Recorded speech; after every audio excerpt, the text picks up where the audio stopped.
Sud Radio, les Jeux dans tous leurs états. Thierry Guerrier, Joseph Ruiz.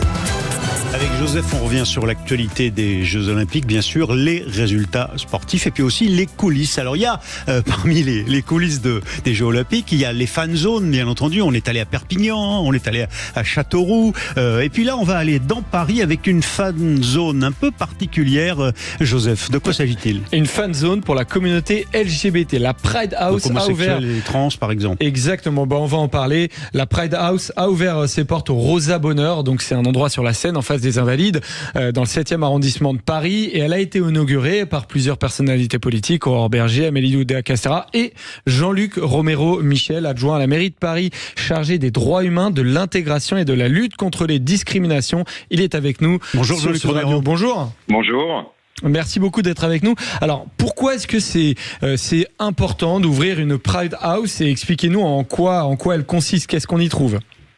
Alors bon, c'est pas quelque chose de nouveau, puisque dans le milieu sportif, je crois que c'est la 24e en 14 ans, et tous les derniers Jeux Olympiques ont eu une Pride House. Alors je veux dire la que maison de la fierté. Voilà, la maison de la fierté. Vous avez dit tout à l'heure pour les personnes LGBT, mais c'est ouvert à tout le monde. Évidemment, ce n'est pas réservé aux personnes LGBT, parce qu'en fait le but, c'est à la fois évidemment de sensibiliser les spectateurs aux problèmes de LGBT-phobie qui existent beaucoup dans le sport. C'est une réalité, et puis de déployer enfin des pratiques qui soient beaucoup plus inclusives. C'est aussi l'occasion pour les sportifs LGBT qui osent le dire, ils sont pas très nombreux aujourd'hui, de pouvoir être aussi visibilisés. Et puis bien sûr, c'est une fête, ça célèbre les Jeux comme dans tous les fan zones que vous évoquiez tout à l'heure. Mais Jean-Luc Romero Michel, on se souvient, je dis ça pour le rappel, il y a eu de la part des Argentins qui sont sifflés en ce moment dans les stades. Il y a quelques semaines, dans le rugby, il y a eu des attaques racistes et des attaques homophobes contre l'équipe de France. Donc le lieu de la Pride House, de cette maison de la fierté, c'est de rappeler qu'il y a parfois des problèmes et qu'il faut y remédier. Et il y a des gens qui sont différents mais qui ont le droit d'exister. C'est un peu ça votre objectif.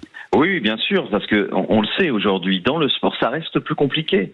On le voit bien, vous évoquiez le rugby. Alors, paradoxalement, c'est pas de chance qu'en général, dans le rugby, en tout cas en France, c'est là où ça fonctionne le mieux. C'est-à-dire qu'on a une fédération. Il y a une tolérance à l'homosexualité plus spécifique comme dans le foot. Qui est très ouverte là-dessus, c'est-à-dire qu'ils luttent contre le racisme, l'antisémitisme et les LGBT-phobies avec une vraie implication de la direction, c'est-à-dire des fédérations, des dirigeants. Et ça, c'est quand même assez spectaculaire. On aimerait bien qu'il y ait la même chose dans le foot.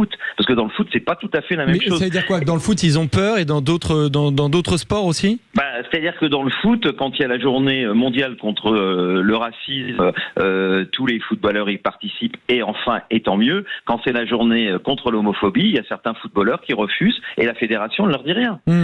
Donc on voit bien qu'il y a un moment, il faut arriver, parce que vous savez, les discriminations, quelles qu'elles soient, il n'y a pas de hiérarchie entre elles. Et je pense qu'on voit bien dans le sport, il reste des choses qui sont très compliquées aujourd'hui, qu'il faut les faire avancer, mais que ça avance. La preuve, cette Pride House qui est pas nouvelle, elle fonctionne, et je peux vous dire, pour y être allé, j'y retourne demain, c'est assez formidable parce que vous avez beaucoup de personnes LGBT, mais vous avez beaucoup de personnes évidemment qui ne seront pas LGBT, qui viennent parce qu'elles ont envie aussi un peu de comprendre, parce qu'aussi des responsables de fédérations viennent pour un peu s'inspirer des propositions que font ces Pride House, parce que le but de ces Pride House, c'est évidemment toute cette partie festive, etc., qu'on connaît tous et qu'on aime bien en ce moment, mais c'est aussi de donner des nouvelles pratiques. Et ils ont travaillé, avant de l'ouvrir, avec des groupes de travail dans le cadre du Lab, pour faire des propositions concrètes pour que les fédérations du plus haut niveau au niveau le plus bas soient les plus inclusives possibles.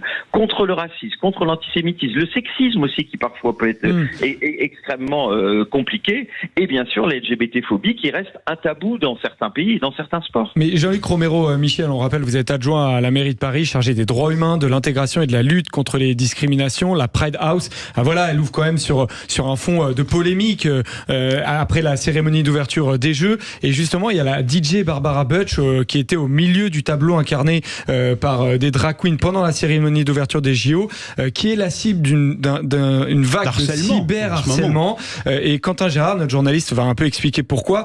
Quentin Gérard, il y a une enquête qui a été ouverte après cette plainte. Oui, elle avait d'abord, Barbara Butch, dénoncé sur Instagram le déferlement d'insultes qu'elle recevait avant de porter plainte hier. Et ce matin, son avocate était sur RMC et indiquait le genre de message dont elle est la cible. Elle reçoit des insultes à caractère antisémite, donc typiquement celle juive, grossophobes, lesbophobes, transphobes, sexistes, des insultes très violentes qui s'accompagnent aussi de menaces de mort, qui s'accompagnent de tout un tas d'autres menaces, menaces de torture, menaces de violence, menaces d'atteinte à son intégrité physique. Des milliers de menaces qui viendraient du monde entier. Elle a aussi précisé ce matin, pour le coup, Barbara Butch, qu'elle recevait un bon nombre de croix gammées. Le parquet a annoncé que le pôle national de lutte contre la haine en ligne a saisi l'Office central de lutte contre les crimes contre l'humanité et les crimes de haine pour une enquête portant sur les messages discriminants à raison de la religion ou l'orientation sexuelle. Des faits qui sont susceptibles d'être qualifiés d'injures aggravées par la discrimination, menaces de mort et provocation publique aux atteintes volontaires à la vie ou à l'intégrité physique. Et aussi le comité Paris 2024 a pour sa part fermement condamné le cyberharcèlement dont est victime toute l'équipe artistique de la cérémonie d'ouverture. Nous sommes à leur côté et nous les soutenons, a ajusté la directrice de la communication du COJO. Ouais, Jean-Luc Romero-Michel, vous attendiez à ce que ça crée un tel tollé ? Écoutez, d'abord, comme vous le disiez, enfin, toute notre solidarité avec Barbara Butch, parce que personne ne peut accepter toutes les insultes qu'elle reçoit, qui sont vraiment. En plus, elle reçoit toutes sortes d'insultes qu'on vous évoquait. C'est plutôt les réseaux sociaux que la réalité de oui, bien sûr, mais quand même, c'est quand même vous savez, c'est quand même d'une violence absolue. Mais bien sûr, et il faut aussi le dire, ça représente pas la majorité des Français. Vous avez vu les Français quand on les a interrogés pour savoir ce qu'ils avaient pensé de la cérémonie, 85% l'ont adoré. Voilà, mais bien sûr. Il y a une partie, notamment l'extrême droite, quand on voit certains propos de Marion Maréchal Le Pen, faut pas s'étonner après qu'il y ait des extrémistes qui envoient des insultes pareilles, surtout quand en plus on dit n'importe quoi. Elle n'a absolument pas mimé la scène, ça a été prouvé depuis, et il n'était pas question de stigmatiser les catholiques et les chrétiens dans le monde, mais évidemment voilà, aujourd'hui on est avec les réseaux sociaux, il y a un vrai problème, et vous l'avez dit, ça ne représente pas le pays, ça c'est clair, mais c'est quand même d'une violence absolue. C'est des artistes comme elles ont besoin aussi d'utiliser Instagram, etc., qui était jusqu'à présent préservé. Et là, on voit que malheureusement, ces jours-ci, sur Instagram, c'est aussi d'une violence insoutenable. Et moi, j'en appelle d'ailleurs aux grands réseaux. Il faut qu'à un moment, insulter les gens, les menacer de mort, c'est pas la liberté d'expression, ça.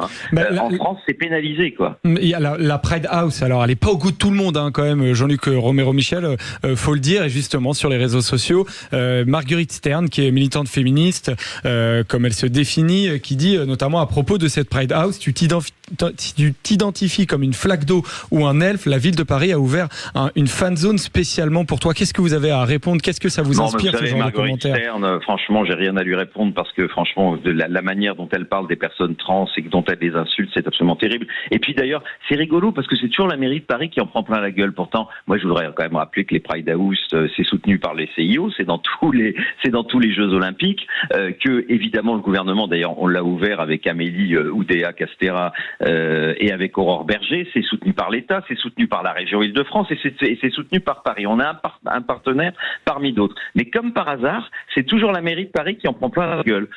Quand il y a la cérémonie, c'est la faute à Paris, personne n'oublie qu'il y a tout le monde était d'accord sur cette cérémonie-là. Et puis par contre, quand il s'agit d'invisibiliser Paris, quand il y a la séance, on n'a même pas vu une seule fois la maire de Paris à l'écran pendant la séance, alors que c'était quand même elle qui est à l'origine de ces Jeux Olympiques. Là, ça choque personne. Oui. Donc je voudrais dire, il faut relativiser les choses. Je pense qu'il y a vraiment un consensus. Et je vous dis, l'immense majorité des gens est d'accord avec ça. Après que des gens ne soient pas d'accord, ils ont le droit aussi de pas être d'accord. La chose, c'est qu'ils n'ont pas le droit d'insulter. Dites-nous, la Pride House, on y fait quoi ? On regarde les matchs et on soutient comme partout dans toutes les autres fan zones, les athlètes, on rigole, on boit. Dites-nous en un mot, c'est la conclusion. Bien sûr, on fait ça parce que c'est aussi la fête. Mais je vous dis, on a des débats. On a des débats pour évoquer la question des LGBT-phobies et de toutes les discriminations. Elle est où rappelez-nous où elle se trouve et on arrête là. Allons-y, dites-nous où elle est. C'est le Rosa Bonheur. C'est la péniche du Rosa Bonheur, c'est presque en face de l'Assemblée nationale et c'est ouvert à tout le monde. Dans le 7e arrondissement de Paris, c'est près de la Concorde. C'est noté. Merci Jean-Luc Romero-Michel. Vous avez été vous êtes maire adjoint à la ville de Paris. Merci d'avoir accepté d'être en direct avec nous dans Sud Radio. Merci à Marie Faye, à Mélie Béguin, Jamel Abdelak et vous, Joseph, d'avoir préparé évidemment cette émission. 10-13, on se retrouve demain à 10h pour les débats de l'été. Puis ensuite, mettez-vous d'accord, nos 4 des batteurs bien sûr, et puis cette émission, les JO, les Jeux Olympiques dans tous leurs états où on est. Vous avez vu, ce matin, c'était quand même, pour nous, c'était formidable de pouvoir en direct commenter cette magnifique victoire dans le triathlon, et bien sûr, ça continue, c'est sur Sud Radio. Sud Radio. Sud Radio. Parlons vrai. Sud Radio. Parlons vrai.